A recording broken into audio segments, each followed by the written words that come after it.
What's up, you guys, and welcome back to Cozy Vlogs. My name is Kristen. If you're not new, then thank you for joining back in today. We have so much stuff to do.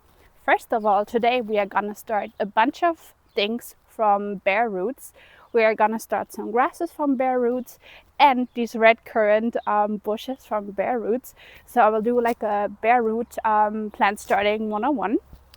And then also, if you have stuck around since last year, then you know that I dug up all my raspberries last year, and the whole area was full of roots. So we are just gonna make sure today that I got all the roots out. So we're gonna redig all this stuff, and then if we can get this done today as well, then we're gonna do some digging for the 3 new garden beds that I'm gonna get this spring. So we have to prepare the ground to make it even, and we might do that as well today. We'll see how far we can go. As you can see, the sun is shining. It is partially cloudy, but the weather is fantastic. It's around 8 degrees, and I am so pumped to start these garden projects with you. So let's get right in.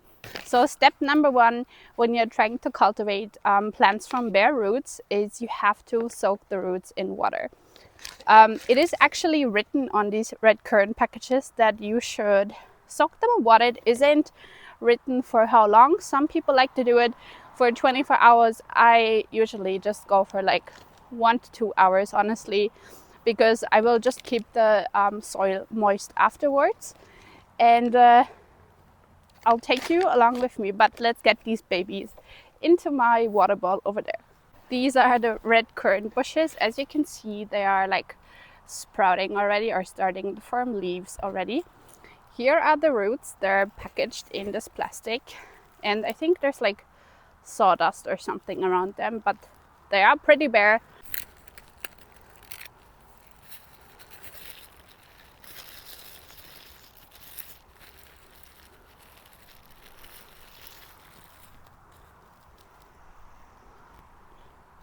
Look at this root structure.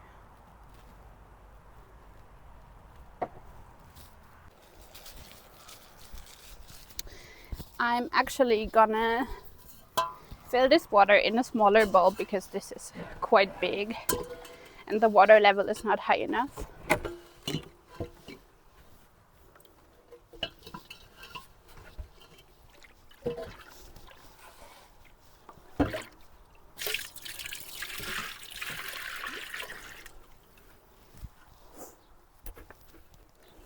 Okay, let's get them soaked. Can you believe I bought these bare root bushes for €2.39 at Lidl? €2.39. That's actually insane. Some people like to trim the roots a little bit. I don't like to do that. I just like to leave them just as they are. I find that this works best usually. Another thing that we're starting from bare roots are these miscanthus grasses. They are the variety Morning Light, and they're gonna be huge grasses. Actually, they're up to 180 centimeters.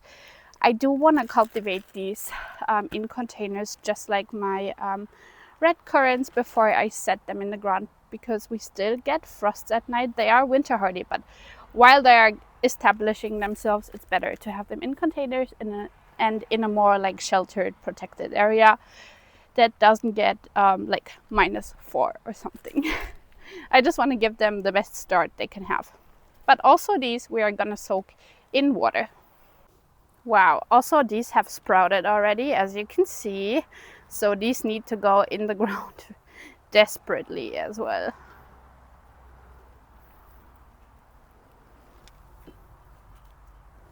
Just make sure most of the roots are underwater, getting soaked. You can use more water. I just don't have more water in my garden right now. We also have asparagus bare roots, but with that I'm gonna wait until April to put it in the ground. But I'm gonna use the same technique like I'm using here. You really want to be careful not to break them, so the roots are like quite sensitive. You have to be really careful not to break them, since they are usually like very dry. in those, like when you buy plants from bare roots. Okay, so while these are soaking, we are gonna prepare the containers where they're gonna go in. So when you're cultivating the bare root plants and you want to do it in containers, you shouldn't choose a too big or too small container. Think about what you want to do with the plant. So these grasses, for example, that I'm cultivating here, I'm gonna choose like a middle-sized container. I don't know, maybe this is 10 centimeters. Does it say here? 17 centimeters.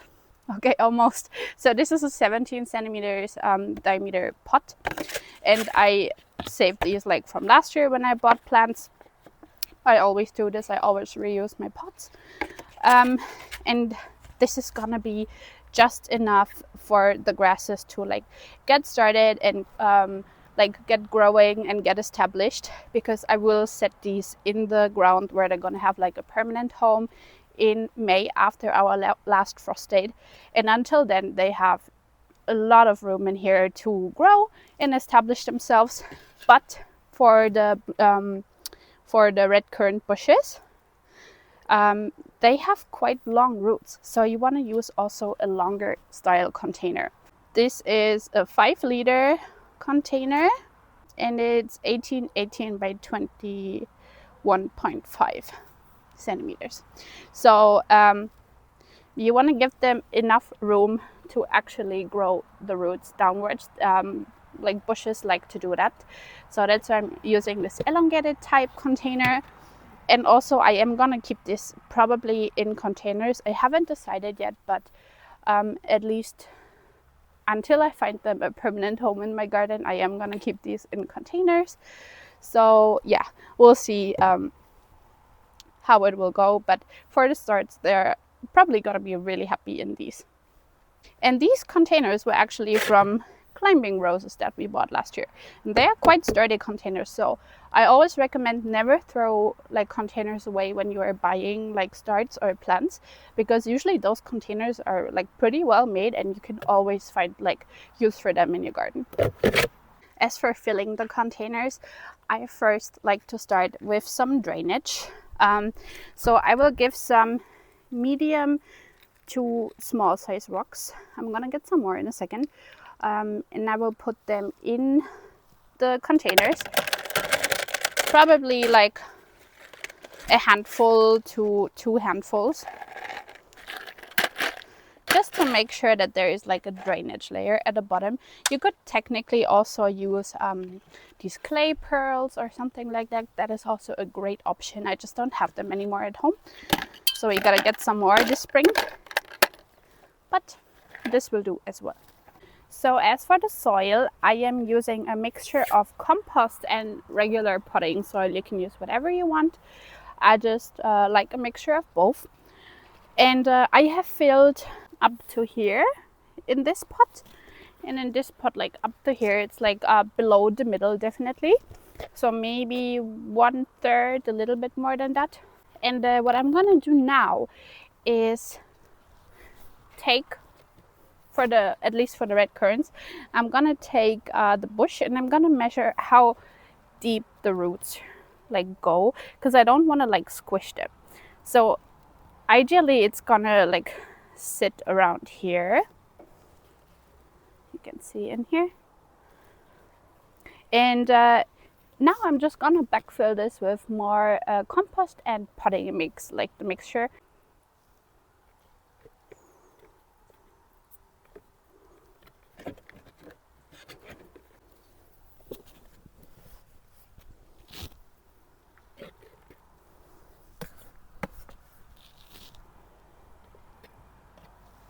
And make sure you push it down just a little bit, so you're trying to avoid those air pockets in the soil, and make the plant like nice and snug in there.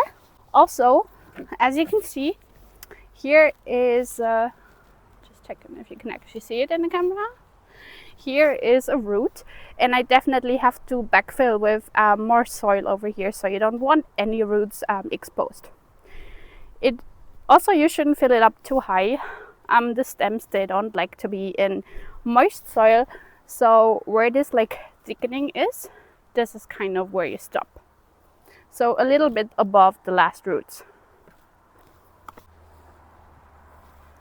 Okay, so this is where I'm gonna call it good for the soil level.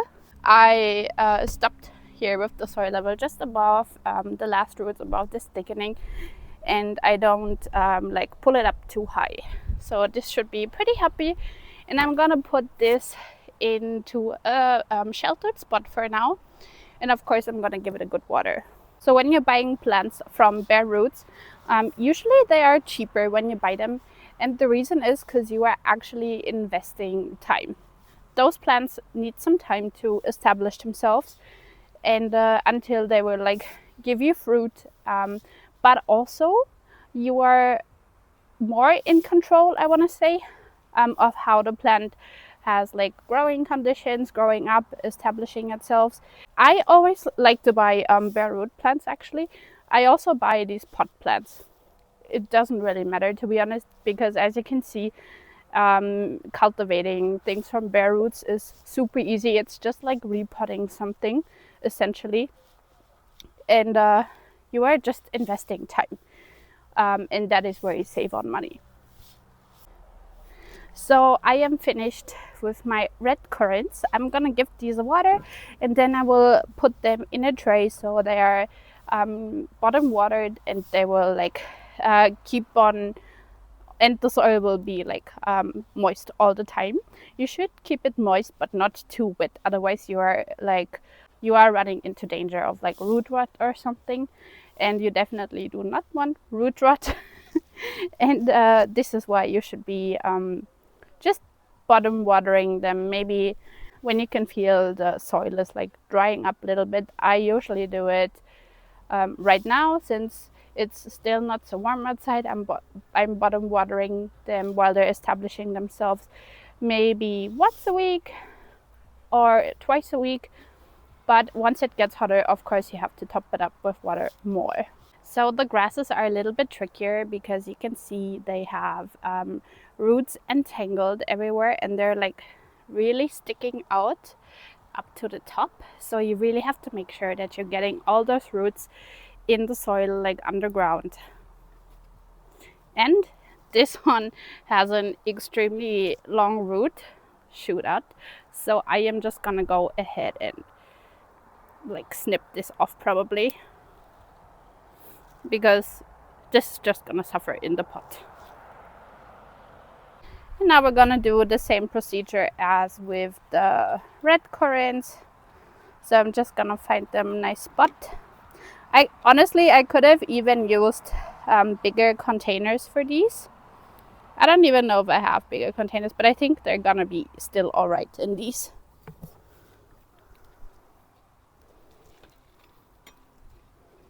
Or should I put them in bigger containers? What do you think? I'll check if I have nicer ones.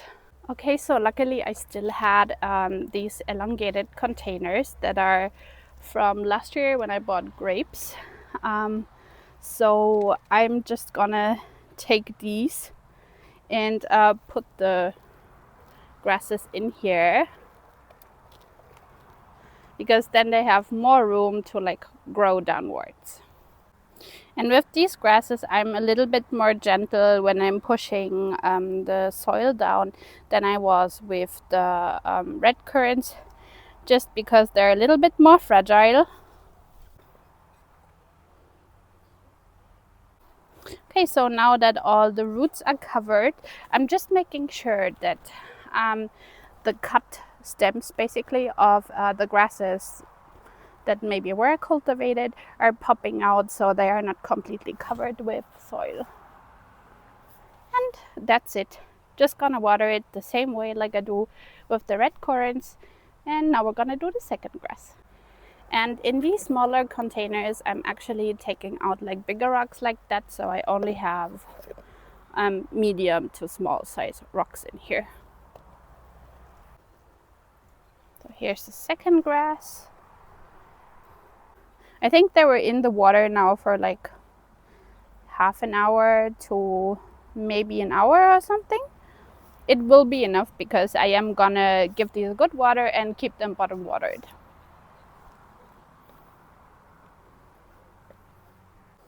And so when I'm putting the soil on, actually when the soil settles, like it naturally pushes down most of the roots. I just like really make sure that none of them are exposed. But yeah, like when you put the soil in and you're being like gentle, and it settles and you push it down just a little bit, then it pushes also the roots down quite nicely actually. Okay, that's it. We have all the containers done. I am gonna put this in a bowl to in this bowl to bottom water them right now, and then we'll take them in the garage later just to keep them in a sheltered spot.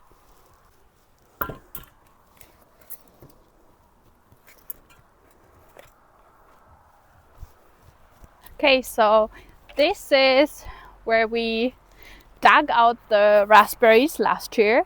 There were like 3 to 4 rows of raspberries here, and I can see that I definitely missed some roots and also some raspberry canes that are still in here.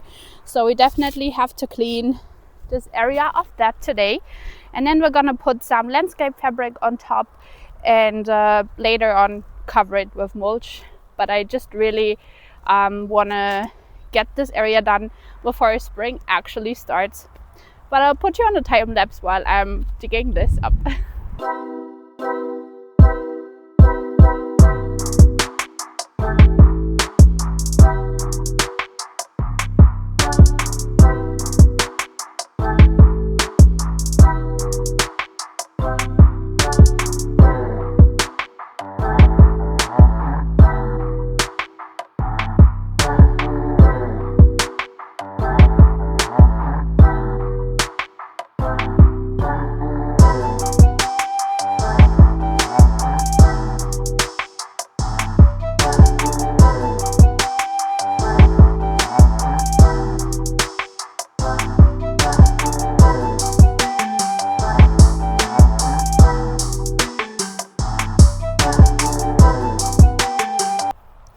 Okay, so we have dug all of the soil up.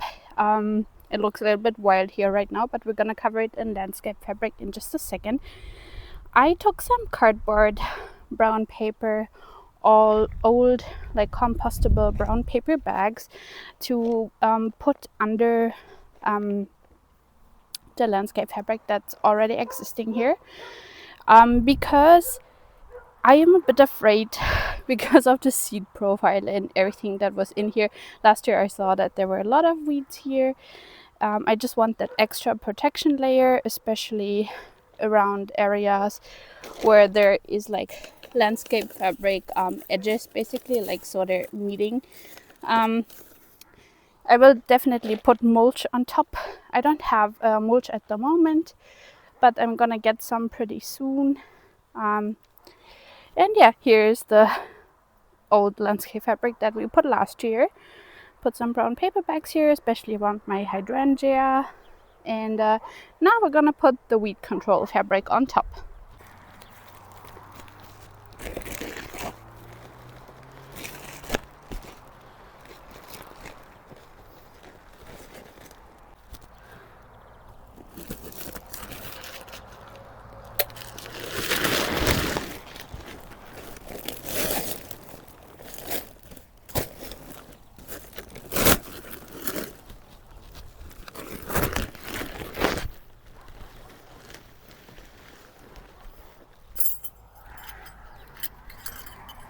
So I have these metal herrings and I'm gonna use them to pin the landscape fabric down into the ground. Okay, first pin down. I think I'm gonna take a little bit of mulch away into this direction.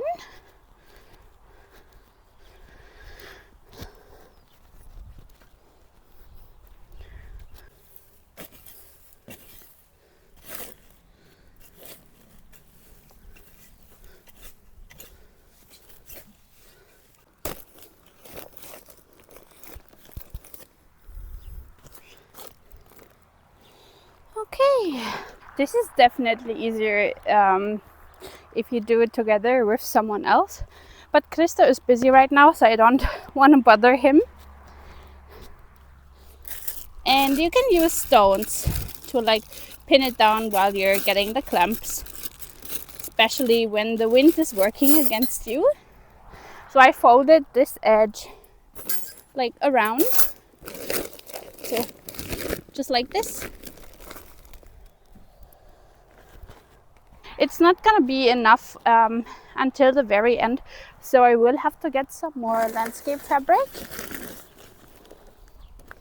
But honestly, I did expect that. Yeah, this is alright already.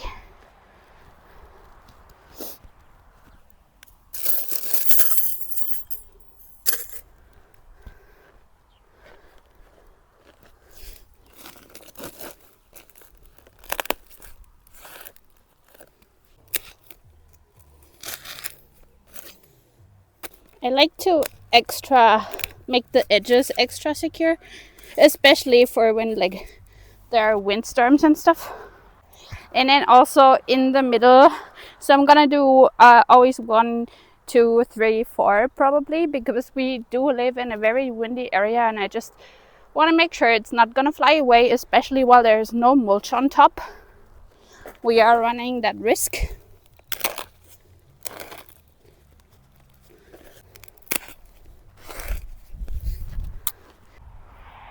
We are losing daylight. The sun is setting. We are grilling today, so we actually have the grill started already. I am just gonna take my rake and just put the mulch that we have like raked back here. I'm gonna put it like over the edge where I close the 2 layers of landscape fabric up. I have to say also that this is more strong landscape fabric than I used last year. This was specifically labeled weed control, so I guess that's why it's so strong. And then Krista actually suggested that we take these wooden beams to put on the edges right now, just so it won't fly away until we have the mulch here.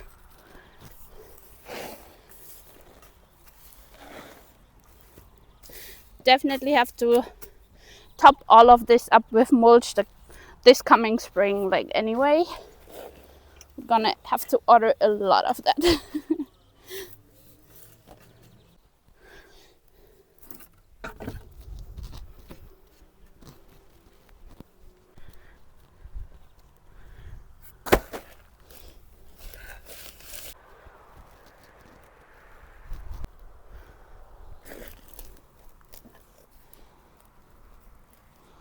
All right, I think I'm just gonna take the rocks in my landscaping here right now and put them in the middle, just for right now, because I'm really afraid that it will fly away.